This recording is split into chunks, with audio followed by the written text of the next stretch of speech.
and welcome back to my channel. So today we have another professor from Cornell. Her name is Professor McClean, and she teaches women in leadership at Cornell. I'm so glad she decided to agree to be on this channel and give me the chance to interview her. I've had a chance to take both of her courses, both Women in Leadership on campus and also the practical courses that we had at the beginning of the semester. So without further ado, if you'd like to introduce yourself a little bit, give a little bit of background for our viewers, that would be great. Sure, yeah. Well, thanks for inviting me. This was super fun. I'm glad to have the opportunity. As Ekta said, I'm Elizabeth McClean. I'm an associate professor in the Management and Organizations Department in the Johnson Graduate School of Management, and I teach a variety of classes, and I've been at the Johnson School for about 2.5 years. I have a little bit of a funny story of being at Cornell for my PhD as well as my undergrad, but leaving multiple times and coming back. I think we'll probably talk a little bit more about that, but really happy to be here. Yeah, of course. It's great that you're here and get the chance to talk with me today. I think one of the main things that I wanted to discuss regarding your background is that you've been at Cornell for just so long. How has your experience at Cornell sort of shaped your research? Yeah, so what I like to say is I have come back to Cornell 3 times. So I was here as an undergrad in the School of Industrial and Labor Relations, and actually went there thinking I was going to go to law school. So my goal was different than where I am now, but in that experience as an undergrad, I was involved with a research project that allowed me to explore some of the questions that I had about organizations and how they manage people. And that led me to realize that actually maybe academia was where I wanted to be. But I went out and worked first at a consulting company. I was at Mercer doing human capital consulting for a while, and decided, yep, okay, I want to go back, get my PhD, and had the opportunity to come back to Cornell in the School of Industrial and Labor Relations. And in that time, I started to explore a variety of topics that are kind of more HR related, but then also some that are more related to some of the things I teach about now. And one of the projects that I was on was looking at frontline staff in hospitals and their involvement in improvement projects, and whether or not they felt like they could speak up with ideas for change. And so it was in that project where I realized the concept of voice, which is something that I study, and that's, you know, whether or not people feel like they can speak up and say, hey, there's a better way to do things, or hey, we need to stop this because this isn't working. And so it was through that project that I became interested in that topic. And then at the time, there was a faculty member actually in Johnson who studied voice, and kind of got linked up with him, and then decided that was my area that I really wanted to focus on. And so, you know, through the experiences at Cornell, the faculty that were here, but also the opportunities that I had in terms of research projects, in part because we have such a big ecosystem. So for example, that project in with frontline staff, that was based in New York City. We had an extension school through ILR that allowed me to play a role in that project. So I feel like the intellectual environment of Cornell allowed me to really hone in on what I wanted to study. So even though I came here thinking, first I wanted to go to law school, second that I wanted to study human resource studies, management, but being able to pivot actually through the process. I think that that's really amazing that you kind of had the chance to work with every single aspect of the business, from basically dealing with human capital mainly, right? I think, and also I remember while taking one of your courses, you talk a lot about speaking up. And a lot of young people I know in my channel, they're very interested in consulting and investment banking. And a lot of these careers involve dealing with toxic workplaces. So how do you speak up in those kinds of environments, and how do you use your voice to, you know, succeed? Yeah. Well, so I think that's a great question, and one that I don't necessarily know that there's the one answer to, right? So the way that I think about it is recognizing first kind of what predicts speaking up. So what are the factors that lead someone to speak up?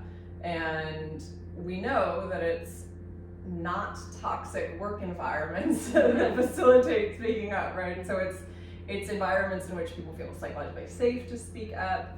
And it's also feeling like you have the efficacy. So do you have the skills to actually speak up? And is it worthwhile to speak up?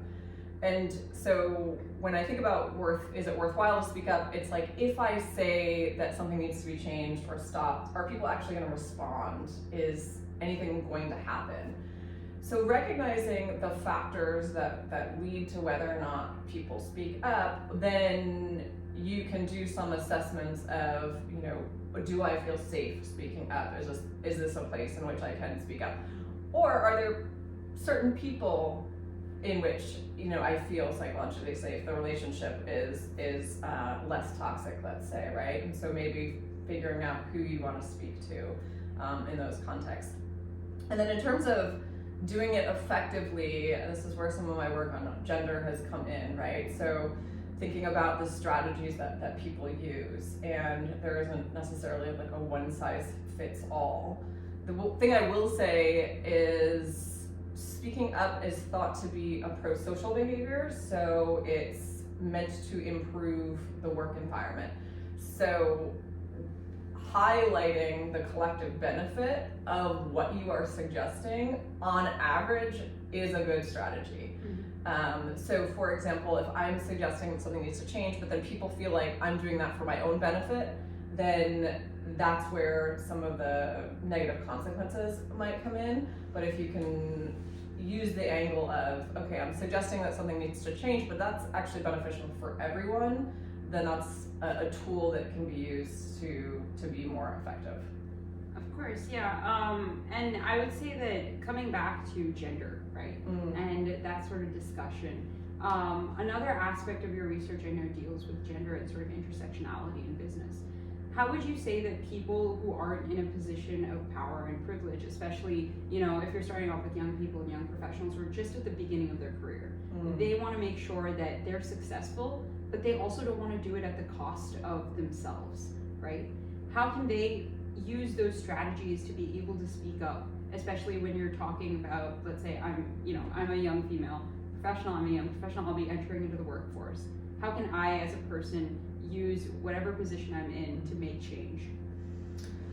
Yeah, so there's this paper that I think the title is something like Reading the Wind, and I like that phrase. So when you're entering into a new space, assessing the situation, right, and observing the patterns of maybe power dynamics, status dynamics, getting an understanding of the space before you launch into suggesting that things should change, right? I mean, I think being socially astute is a useful skill, broadly speaking, but then especially when you are thinking about speaking up. And so, getting a sense of the space that you're in would be the first thing. I think the second thing that I often hear from students is feeling like they don't have power or expertise. And I think that being conscious of the sources of power that you do have, or the information that you do have, right? You might be on the ground closest to the data, the analyses, in some ways it might be even the client, right? And so realizing that you have important information, but then how you express that or how you share that information, I think is really important. And so some of it is the self-efficacy around being able to share some of this. So when we think about what predicts whether or not people speak up, right? One is the context, but one is also just like, do you feel like you can do it effectively? And so, especially when you're starting in your career, that efficacy might be lower. And so what are some of the ways that you can build that? We think about remembering a situation in which you did speak up and you were effective. Thinking about that in the moment as you were going into a situation in which maybe there is some feeling like, okay, I'm not sure if I can do this effectively. Yeah. And I think there are different ways that people try to speak up and try to create change. You know, we have tons of whistleblowers in a lot of different companies as well. Recently, there was a Boeing scandal that has taken place during the news where Boeing is kind of just not on par with their quality. And there was a whistleblower that tried to make sure to create change.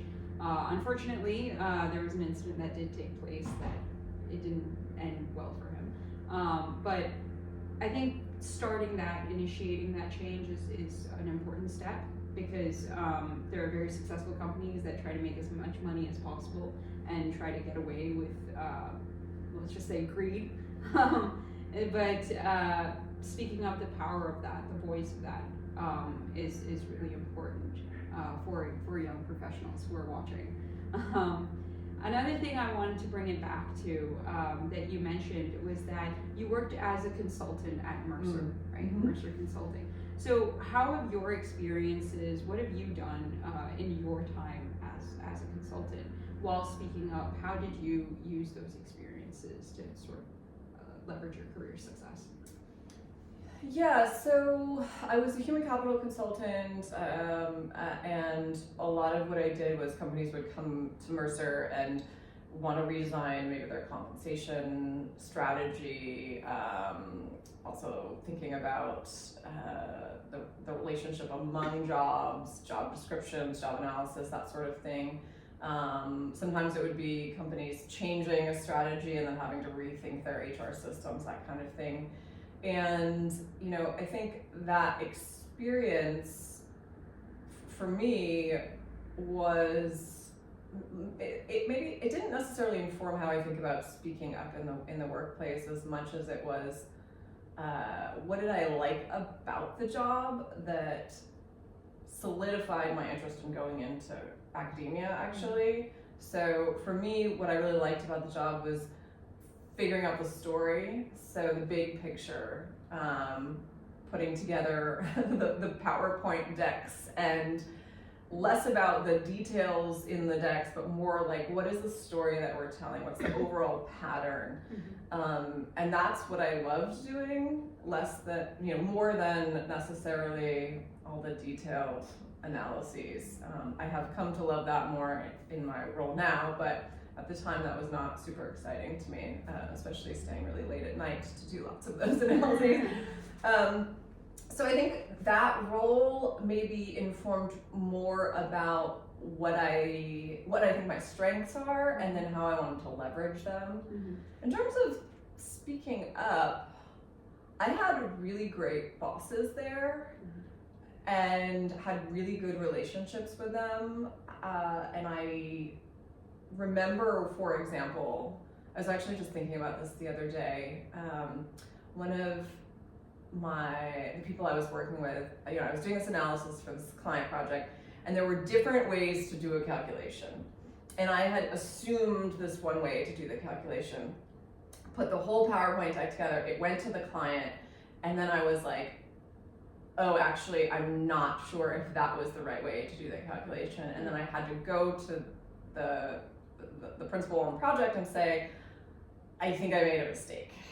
And his response to that was so kind and compassionate, and it was very much this learning opportunity. And once I explained it to him, he was like, well, this isn't an actual mistake. This is something that we need to clarify. But just how he responded made all of the difference for me in terms of thinking about, if I do make a mistake, or if I feel like I did something, not to my best ability, can I speak up and say, hey, this already went to the client, I realize that's a bad thing, but I want you to know this, because I'd rather you know this now than when we're actually presenting in front of the board or something like that. So, I do think my good experiences actually there led to some of these examples, but I wouldn't say when I was working in consulting I thought, oh, I want to study speaking up, but I think now I can see more of that connection. Yeah, of course, and I think what you're describing in general is sort of with the leading with empathy and compassion and strategy, which I think works really well, because more employees would be very interested in continuing to work there. and they would have more employee retention.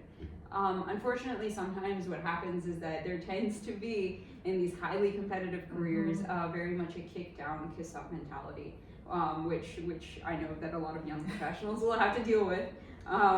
But how do you navigate leading with empathy and compassion in those kinds of workplaces? Yeah, it's funny. I'm not super great with the politics thing. It's not my strong suit. So I, struggle with the idea of, having to kiss up in any environment. I appreciate people's authenticity and candidness almost above a lot of other things. And so I think for me, the leading with compassion and kindness, that is the kind of environment which allows for more creativity, allows for people feeling like they can speak up. There's so many benefits to that, right? And it's about culture change, and what is the culture that you want to create. I think we discount that sometimes, thinking that, in an environment where efficiency or it's a really competitive environment, right, that those are the things that really are going to drive performance, but it's actually not necessarily the case, and that we know having cultures of compassion actually facilitate some of those outcomes even better. And it's all in the micro behaviors throughout the day, right? It's like how you interact with people in the hallway, how you craft your emails, the things like where you sit in the room. Those are all things that matter and really facilitate that. Yeah, I think that's really interesting, because what I've noticed a lot is that people who sit at the head of the table, right, they tend to be the ones with more position and control and power, and it's a tacit thing. We say it without even, we just notice it. We're like, okay, that person's in charge. Yeah. Right?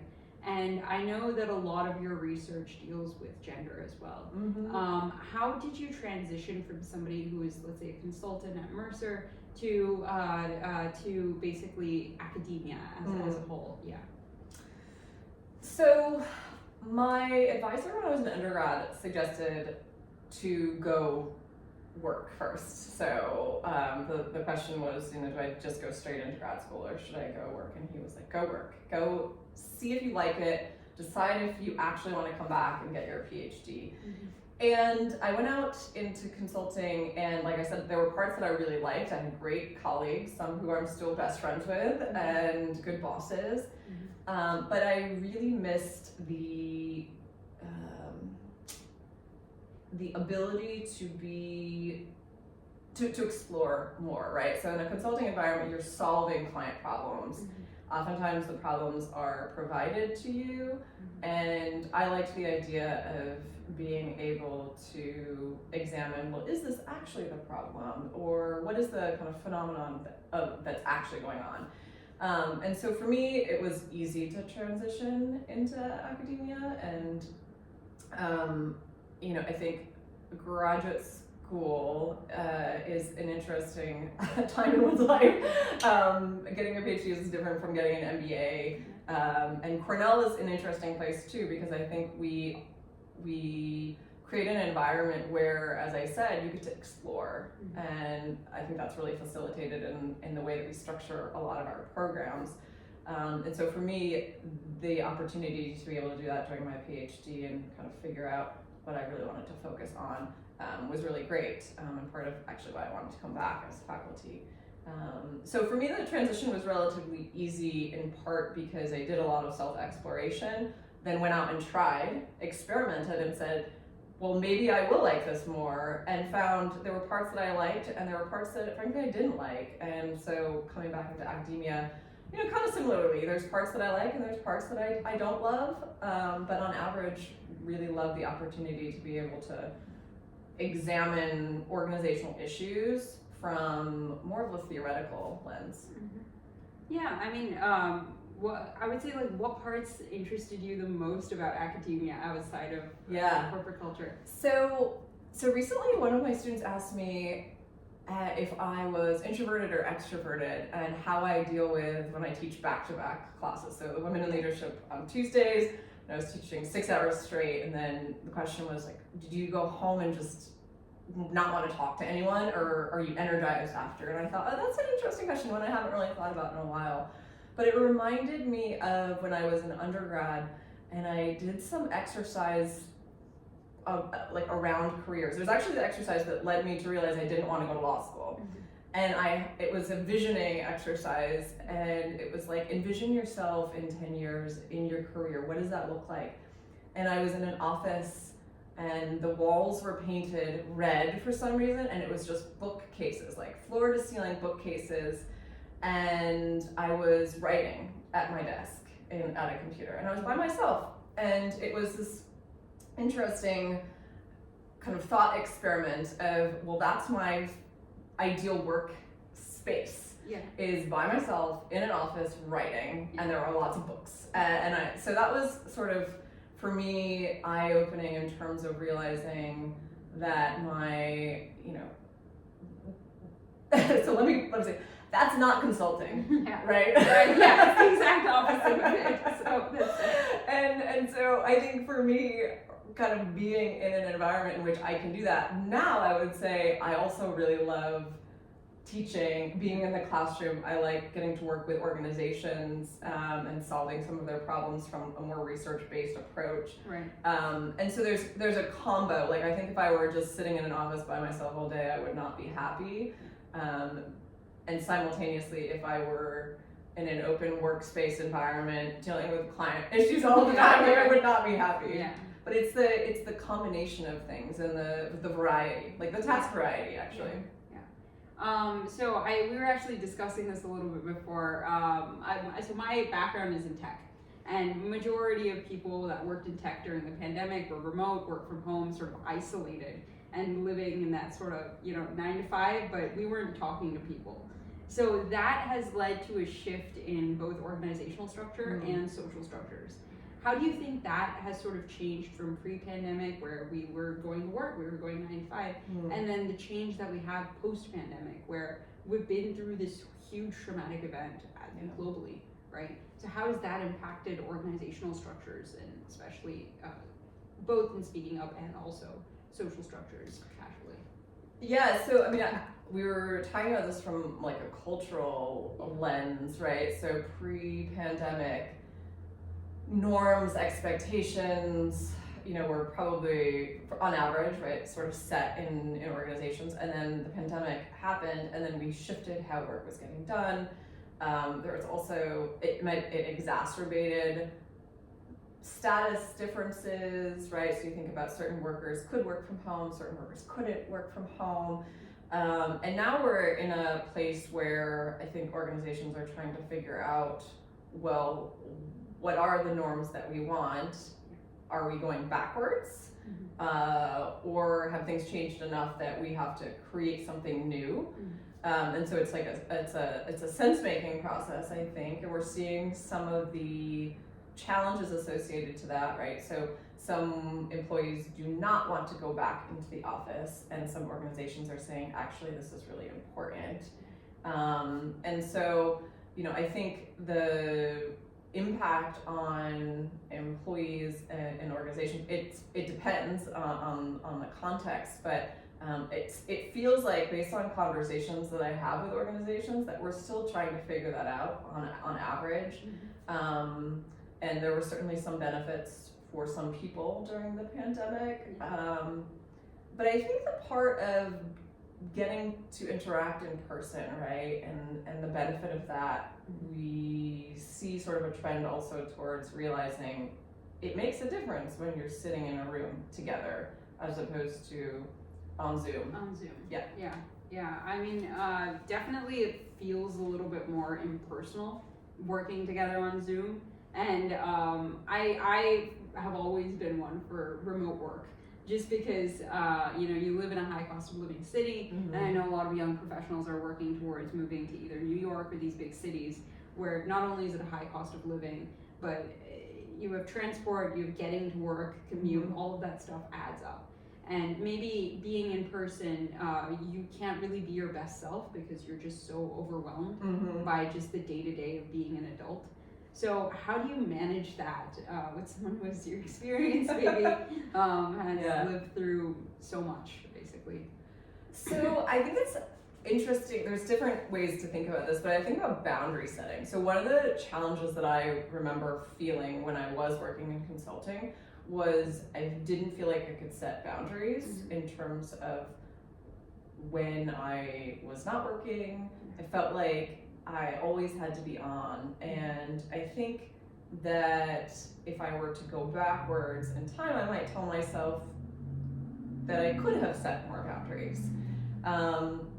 And you know, the nature of some of the work when clients are demanding, you know, is obviously challenging, right? But even like the people who I worked with, who were in more senior positions, you know, it's also about how they set the boundaries. And so what are those norms around that? And I think, you know, for me now too, I mean, the question of boundaries, like how you set them yourself, but then also how organizations set them. So I was just talking with someone recently about the emails that get sent and letting people know like this is urgent or this is not urgent, and some of the different ways that we can make it normal for boundaries to be set. You know, and nowadays there's like a new like TikTok trend that keeps going on, which is like, oh, if women can do it, then like if men can do it, then like women can do it too, right? And you mentioned emails, so I remember one of the TikToks I was watching was like some woman, just like little young professionals, just like writing, okay, I expanded it and like oversharing that email, and then just condensed it to like, if men can stand in their power, so can I, right? And I think that's really important going forward, that like women who are entering the workforce and are interested in being a part of that, that they should be able to stand in their power and have the same amount of respect that men do. And I think that's pretty important as well. But also when it comes back to intersectionality in business, right? What I've noticed, looking up to people and trying to see people like me in those positions of power, what I've mostly seen is there's a lot of white men on the board. And then also in terms of diversity, which comes through women, I don't see a lot of people of color. How can I expect to be a leader in the future and also reach that position while speaking up and retaining my voice and not giving in to whatever the workplace demands of me? Yeah, I mean, I think there's a lot of ways to think about that question. So I find it disappointing that we don't see more people of color or women of color in leadership positions. And part of that is on organizations to be creating environments that are fostering you know, the opportunity for a variety of people to be in leadership positions. I think from a personal strategy standpoint, right, I think this is where learning about, and this is partially what we talk about in my Women in Leadership class, understanding gender stereotypes, understanding racial stereotypes, and then the concept of intersectionality, educating yourself on how stereotypes operate, and then that I think gives some power when you're in situations to realize, okay, if because of my identities people might perceive me in this particular way, or because of my identities there's actually power in that in a certain way, right? And so knowing that information allows you to then navigate the situations a little bit better. I mean, that said, you're still running up against the system that you're in. So my view on this is we need to empower people to understand how stereotypes operate and the certain challenges that might exist for individuals based on their identities. And also, there's a lot of top-down change that needs to happen. Yeah, of course, opening up that conversation can be a very touchy subject, I understand, because it deals with race and gender. But what I find nowadays is more and more young people are just rejecting hierarchical structures and company structures and deciding, hey, we don't want to deal with any of this. Yeah. We're going to start our own businesses. We're going to be the people in power. We're going to be in those positions ourselves, and it's really great because we're also dealing with a new epidemic, which is sort of, media coming into play, where people are actually getting online and talking about, like, this is how I'm being treated. Recently, another trend that's also come up is people sort of recording how they're being let go. And there's a lot of resignations that happened recently. Yeah. So how would you say that, like, business leaders nowadays are dealing with all of these young people who are just not willing to play this game? Well, I think there's some conflict that's happening. This is my perspective in terms of talking with different folks in different organizations. It's like a cultural difference almost between some of the newer generations of employees and then people who have been there for a while. So going back to consulting, so some of my friends who are still in that environment have expressed frustrations around new hires or people who are in kind of lower the early days of their career, and how their expectations are different from what historically the consulting firm has asked of employees, that kind of thing. So I think there's some challenges, but I think there's also an opportunity there, right? I love this idea of saying there's a better way to do things, coming back to voice. And I think that realizing some of the benefits of mixing things up, not necessarily having this top-down approach to how things operate, right? Or getting input from more places, more people. I think that's great, and I think there's a happy medium probably. So there have been some case studies of organizations that have tried to just get rid of hierarchy. The purpose of hierarchy is in part for coordination purposes, right? So knowing who's doing what and the workflow and having someone who can kind of coordinate all of that, there are benefits to that. Obviously, there are also costs that can arise. But I think this idea that's coming out of saying, the way things have been done or the way things are being done literally in this moment are not the best. To me, that's like another mechanism of speaking up. I think that's all the time that we have for now. But thank you so much for getting the chance to speak with me and answer all of my questions and for being on this channel. And thank you so much to all of my viewers who are continuing to watch all of my videos, my prior videos and this video as well. She's an amazing professor, and I've always had a lot to learn from her. So thank you again. Thanks, Victor. Bye.